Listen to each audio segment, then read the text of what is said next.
Happy Sunday, CLCC. Happy Sunday. Okay, back again with us di Critical Thought Session dengan saya Charlita dan juga Firza Utama. Ya, dan hari ini kita bakal discuss satu pertanyaan yang gak kalah menariknya dari bulan-bulan sebelumnya Kak Firza. Boleh ditunjukin?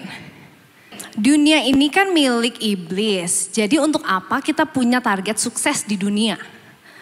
Dan mengapa kita gak fokus sama hal-hal di surga aja nanti, fokus sama surga aja dan hidup sekarang dengan apa kadarnya aja di dunia.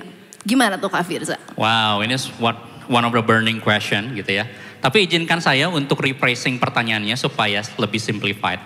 Nah pertanyaan ini memberi kita kesan bahwa orang Kristen tuh gak relate. Kadang-kadang suka asik dengan dunianya sendiri. Atau dalam tingkat ekstrimnya ngeroh banget. Kadang kakinya gak napak gitu. Gak usah mikirin hal-hal yang duniawi lah. Kita mikirin aja yang surgawi. Nah itu maksud pertanyaannya. Ya, having said that, kita lihat what the Bible said about this. Apakah benar bahwa iblis adalah penguasa dunia? Wah. Kalau kita buka 1 Yohanes 5 ayat 19, ayatnya bilang gini. Kita tahu bahwa kita berasal dari Allah dan seluruh dunia berada di bawah kuasa si jahat. Nah, ditekanin lagi di Efesus 2 ayat 2 bilang, kamu hidup di dalamnya karena kamu mengikuti jalan dunia ini. Karena kamu mentaati penguasa kerajaan angkasa. Yaitu roh yang sekarang sedang bekerja di antara orang-orang durhaka. Dua ayat ini ngasih statement bahwa kita hidup di dalam cengkeraman iblis. Nah, kalau kita perhatikan dan kita gali lebih dalam, apakah iblis berkuasa penuh? Nah, poin nomor satunya gini, tidak sepenuhnya sebab Allah tetap berdaulat. Poin keduanya, tapi Allah tetap mengizinkan iblis beroperasi di dunia ini dalam batas-batas yang telah Allah tetapkan baginya. Nah, ilustrasi dalam Alkitab yang mungkin membantu kita dalam poin kedua ini, Bapak Ibu Saudara bisa lihat dalam cerita Ayub. Tuhan mengizinkan iblis untuk mencobai Ayub. Dan yang kedua, ilustrasi yang membantu kita adalah Tuhan Yesus sendiri dicobai 3 kali oleh iblis. Nah, poin ketiganya nih Cana yang penting. Iblis berkuasa atas dunia karena Allah telah memberi kekuasaan atas orang-orang yang tidak percaya. Jadi seluruh narasi ini perlu diperhatikan dengan satu variabel yang penting. Keberdosaan. Sebab karena dosa, ya semua manusia kehilangan kemuliaan Allah. Nah jadi sebelum kita dipertemukan dengan Injil dan Roh Kudus yang mengubahkan kita dari dalam, kita selalu mengabaikan perintah Tuhan, Iya, benar. Oh, berarti jadi gak semata-mata Tuhan tuh ngasih kontrol ke iblis atas kita, tapi justru kita secara naturnya juga kita memilih untuk tetap di situ, yang disebut dengan orang tidak percaya maksudnya ya kayak. Setuju banget, Ya.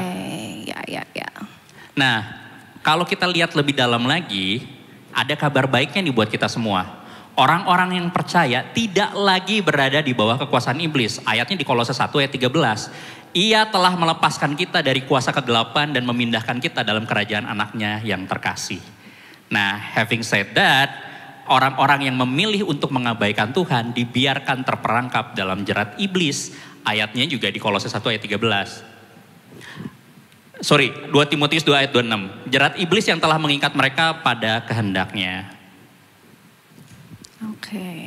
Nah, ini dia pertanyaan selanjutnya. Mengapa kita gak fokus sama surga aja berarti Kak?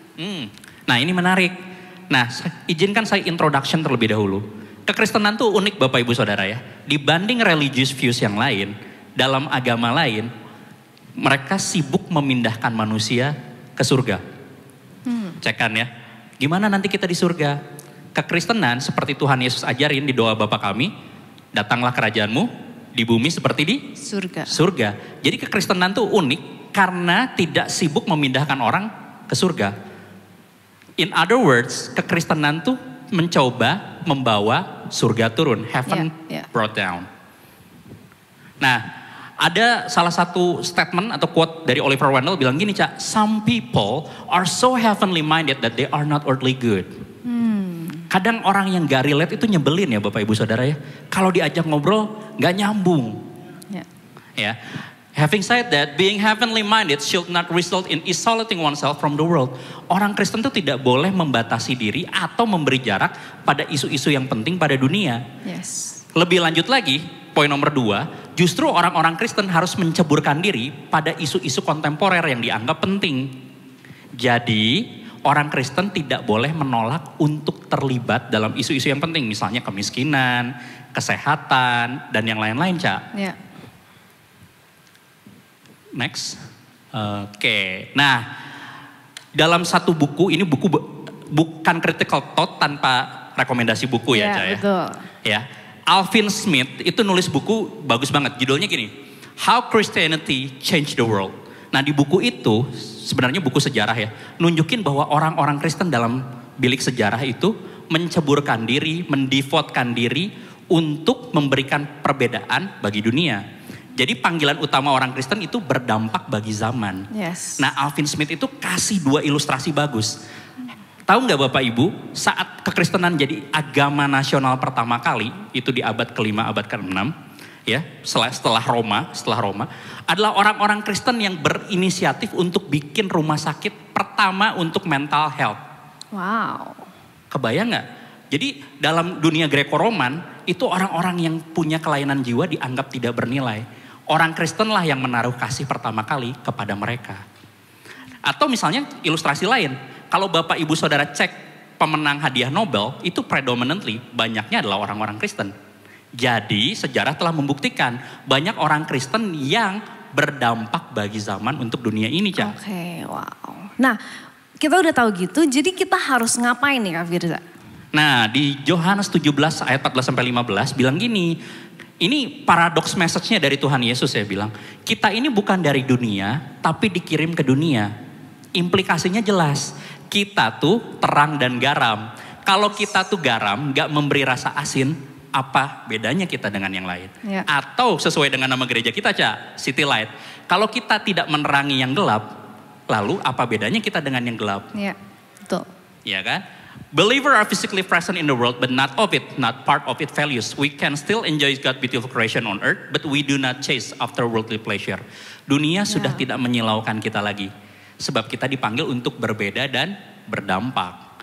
Pleasure is no longer our calling in life, but rather the worship of God. Wow. Ya, ya. Nah, saya akan tutup dengan ini ya. Yesus mati bagi kita agar kita hidup bagi dunia. 1 Korintus 15 ayat 5-8 bilang gini. Karena itu saudara-saudaraku yang kekasih, berdirilah teguh, jangan goyah dan giatlah selalu dalam pekerjaan Tuhan. Nah, pekerjaan Tuhan di dunia itu dipercayakan kepada orang-orang percaya. Menurut saya ini statement bagus sekali dan menghibur. Kita yang mestinya binasa diangkat jadi rekan sekerjanya Tuhan. Dan di CLCC kita punya practical guidance-nya. Kalau Bapak Ibu Saudara lihat visi misi CLCC, visi pertama sama visi kedua itu menghidupi firman Tuhan gitu ya. Membangun keintiman dengan Tuhan, itu bertujuan merubah kita dari dalam. Ya. Ketika kita berubah, siapa orang pertama yang merasakan perubahan kita?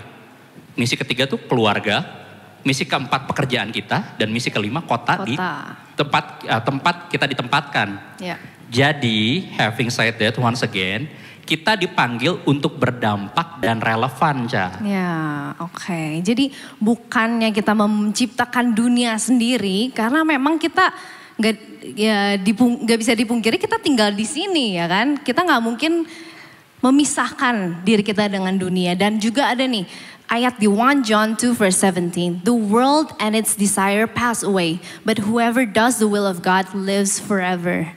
Jadi memang kita adalah ambasador-ambasador Tuhan yang dikirim untuk be a blessing di sini. Jadi bukan kita cuma mikirin keselamatan kita nanti di surga gimana, tapi juga apa yang ada di dunia ini yang udah Tuhan percayakan pada kita ya Kak Firza ya.